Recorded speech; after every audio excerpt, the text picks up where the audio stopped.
Hey there, OverPower players. Welcome back to another Traveling Goof OverPower video. Today we're doing something exciting. Season 0 for OverPower is over and the Nationals are coming up. And so before that happens, I want to talk the top decks of Season 0. We're going to be talking about the 4 winning decks from the Seattle, Columbus, Canada, and PAX regionals. A lot to talk about today. And as you may have noticed, we're not coming from the usual studio because the Traveling Goof is actually out traveling. But enough of that, and let's take a look at the decks.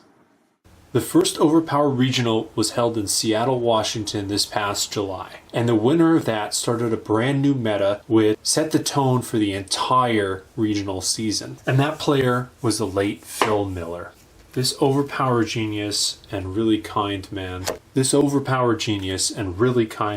played a huge combat deck and single-handedly set the entire course towards combat. So of course he played Leonidas, the big tentpole character in the combat set, along with Zorro, Deja Thoris, Billy the Kid, and the Round Table.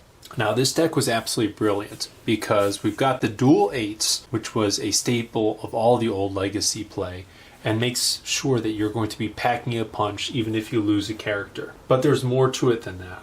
Beginning with Leonidas.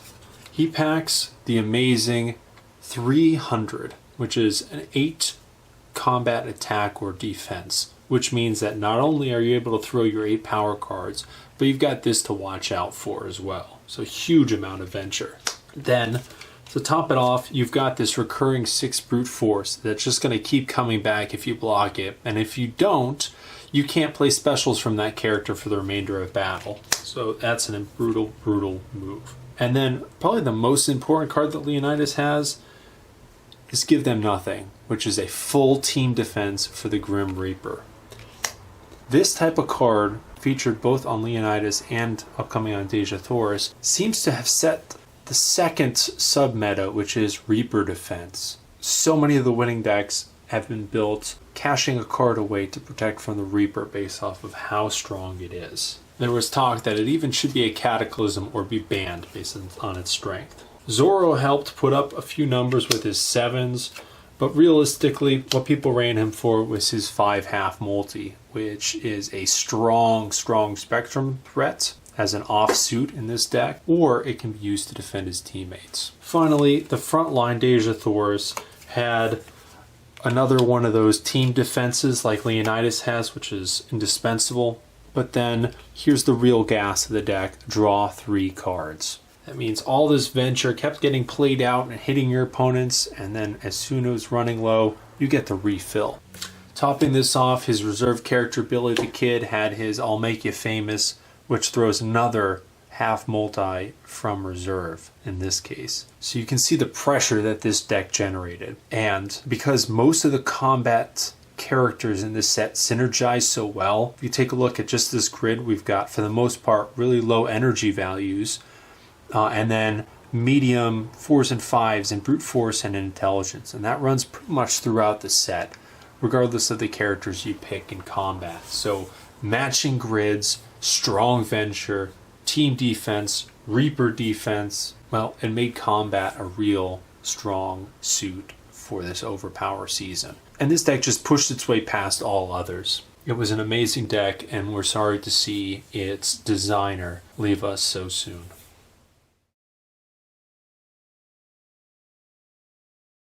The second OverPower Regional was held in Columbus, Ohio. And this regional started to see a little bit of a shift from the full brutal combat meta of Leonidas and Billy the Kid, and saw a slight change to the OverPower flavor. Now, combat was still king in the second regional, but it was a bridge towards what we're going to be seeing later on in the season. The winner of the Columbus Regional was Derek Bertrand, and he played a deck that featured Sun Wukong as the primary character in it. He filled a lot of the same roles, but you'll start to see the difference in this character as we get into the later winning decks of the season. But Sun Wukong was accompanied by King Arthur, Dr. Watson, Billy the Kid with 221B Baker Street. Now this was a really clever deck because Sun Wukong fills a lot of the same roles that Leonidas does. He's got the full team Void in Cloud Surfing that has the added perk of being able to draw a card if you happen to fall behind. He's got Large Venture in Godly Strength, so even if it's not going to help towards your venture count, it's still an 11, one of only 2 in the set. And then he's got a strong 6, burning a little bit of fuel that a teammate may have. But the real card that makes Sun Wukong such a nightmare is Transformation Trickery. Now, Transformation Trickery is an incredible shift that lets you move any attacks against Sun Wukong's team against the chosen character. Now, Dr. Watson is a pretty sacrificial 16, so you can shift all the attacks off of King Arthur and Sun Wukong onto Watson if you so desire. And that's going to prevent any of these more important characters from being KO'd. Now, this can be really good when if you land some hits on Sun Wukong, and then you place this Grasp of the 5 Elements to heal him to full. Now, you have to lose place cards in order to do so, but you can take hits on Sun Wukong, and if an opponent can't bring him down, he just regenerates. He throws attacks onto a teammate, which means that Sun Wukong is staying around for the entire battle. And that's an 8 with a 6 backup. That's very, very hard to deal with. To make this team even stronger, King Arthur joined it. And King Arthur's got some incredible cards. The ones that come to mind immediately are his defensive cards, Teammate may avoid 1 attack, that further protects Sun Wukong, or the lowly 6 Watson. The 4 or less team defense, that pretty much blocks those lesser allies and teamwork cards to prevent offsuits. And that awesome 7 combat, which wipes remainder of battle, remainder of game. Now, this was a 7 at this time, but it would be able to wipe out something like Transformation Trickery that's in play. And as the season gained momentum, this card, Legendary Partnership, got even stronger and stronger. Now, King Arthur also has a 9 half multi, and that energy offsuit, making it extremely good.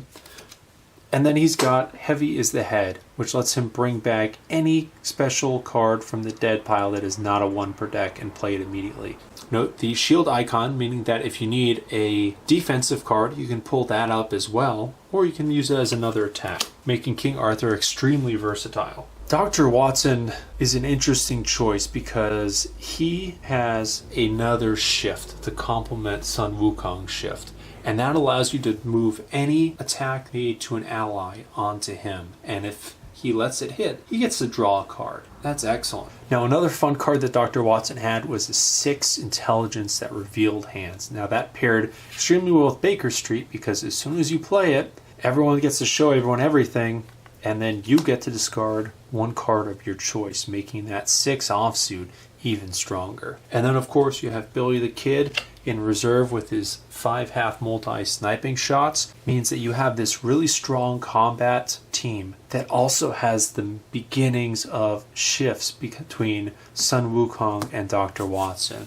And that led the way into the combat shift meta. Well done, Derek, for cracking it first. Alright, and regional number 3 was held north of the border in Toronto, Canada, and was won by Thomas Keeney. Thomas continued Derek's shift meta and made it even stronger. Now, he featured Sun Wukong, who had that Transformation Trickery shift and the Team Avoid, but instead of using a smaller character like Watson or a pure defensive character like King Arthur, he instead used the Wicked Witch to complement this deck. Now, Wicked Witch has an even better version of a shift in Harness the Wind. Now, Harness the Wind doesn't limit or force you to only send it to 1 teammate. You can put this anywhere on the front line, meaning that there's almost no chance of being Spectrum KO'd if it's in play. She's also got a very strong 8 multi-power attack and another 7 intelligence that can go at the reserve and potentially gain you some free venture and force them to fight short-handed after a next KO. This split grid offered a whole lot of spectrum threat because not only do you have an 8 in both combat and energy, but you've got some strong offsuits with Sun Wukong's 11, Wicked Witch's 8 multi, and that 7 intelligence. But that wasn't it. Thomas sped this deck up with Joan of Arc. Now, Joan of Arc was a character that a lot of people did not think about in the first regional whatsoever, but she's turned out to be one of the best characters in the set and one that has almost unlimited possibilities for the future of the game. And namely, that comes from early feminist leader. This card gives all your female teammates +2 to combat and intelligence actions for the remainder of game. And note, the astral plane icon means as soon as Joan is KO'd, this sticks around. You can only get rid of it if you negate it, which is incredible. Now, this buffs the witch's middling and weaker suits in that 3 combat and 5 intelligence, but you can see how well that works with her 2 specials already. Not to mention that you have another half multi, and then the piece de resistance, inspirational leadership. Each frontline character can make 1 additional attack, meaning that the slow plotting Sun Wukong and Wicked Witch are able to both make 2 huge attacks on the same turn. Incredible stuff. And then you add to that her team defense that avoids a combat icon, which of course is the meta for this entire season, means that she's also got a hint of defense. That strong front line was backed up by none other than Billy the Kid. Now we'll see this, but Billy the Kid made it to half of the top 8 decks. Not just the winning decks, but half of every single deck making it to the top 8. He's the only 17.7 in this set, and his ability to attack with a half multi from reserve just made him indispensable. And the deck was rounded off with a round table. Good job, Thomas, on this stellar, quick, shifty deck, which brought the Wicked Witch into the limelight.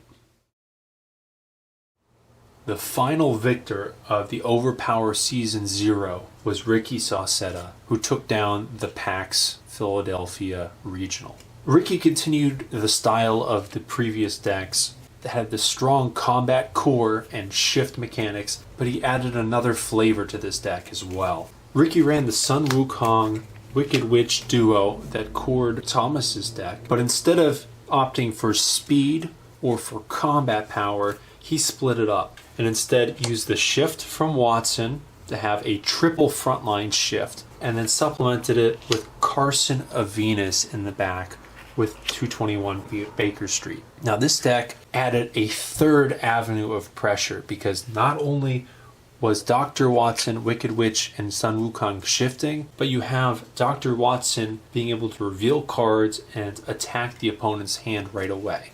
And Carson of Venus did this even better because he had telepathic training, which makes an opponent reveal 3 cards, and paired with Baker Street, they're losing 2 of them, which is insane since most people are not holding on to too many cards in their hand. He also has another reserve playable card, which allowed you to shift any hit to this, including the Reaper, giving this team 2 pure defenses to the Reaper and so many different ways of just pulling it from someone's hand altogether. Now, Ricky played this brilliantly in a flawless 10-0 victory run, proving that the shift is the ERB path to victory.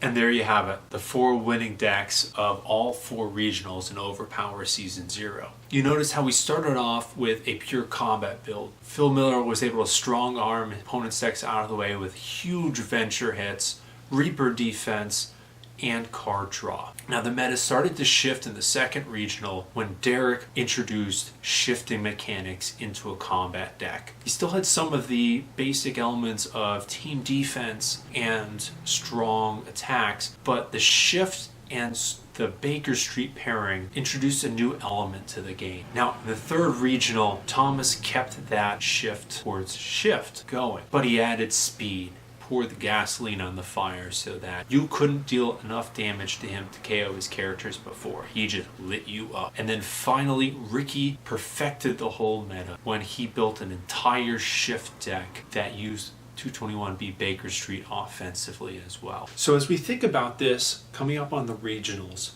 we already know that the shift is strong, and we know that combat is strong as well. Now, the strength of these 2 mechanics have let brute force and energy really be mostly untouched in the season. Only combat has seen all of the different 8 stat characters played. Now, Energy had a lot in Wicked Witch, but only 1 Ra and 2 Zeuses, whereas Intelligence saw a few usage of Sherlock Holmes, 1 of Moriarty, and of course no Draculas. And Brute Force was just left completely behind with a single Cthulhu showing up in the top 8 in Seattle. Since that point, we've seen very little from Brute Force, and Energy has just not taken off. Now, there's hope, because in Philly, despite all these meta shifts, we had 2 decks that attempted to change it, and we might be telling an entirely different story if they had. In 3rd place, Sean Ballantyne was able to play a pure intelligence deck, who ran Professor Moriarty in the back, and the only card that he ran was Mathematical Genius. Now, this deck finished 3rd and was brutal in the power pack because of it. In 2nd place in that regional, Adam Adelcott played a pure energy deck that had Ra in reserve. And he also only played 1 card with Ra, and that being his +2 to all power card defenses. Also an extremely strong power pack character. So there's hope out there. This meta doesn't have to be forever, but right now, that is what a lot of people have gravitated towards for this season 0. I think that's going to change dramatically once Skybound drops Q1 next year, because there seem to be some really strong characters, and we'll get more options to try and pair some of the energy, brute force, and intelligence characters. Until then, we still have hopefully a 100-person regional in Columbus, Ohio at the end of February. If you haven't made your way into that already, there's going to be a Friday night fight where the top 8 are going to be entered into the Saturday regional, so hope is not lost. But I'll be really interested to see how people show up and try to defend this combat shift meta, and if they find ways to either join it and perfect it even more, or mix it up and exploit the weaknesses of the shift deck, if there are any. So until next time, I'm the Traveling Goof. Thanks for watching, and venture well.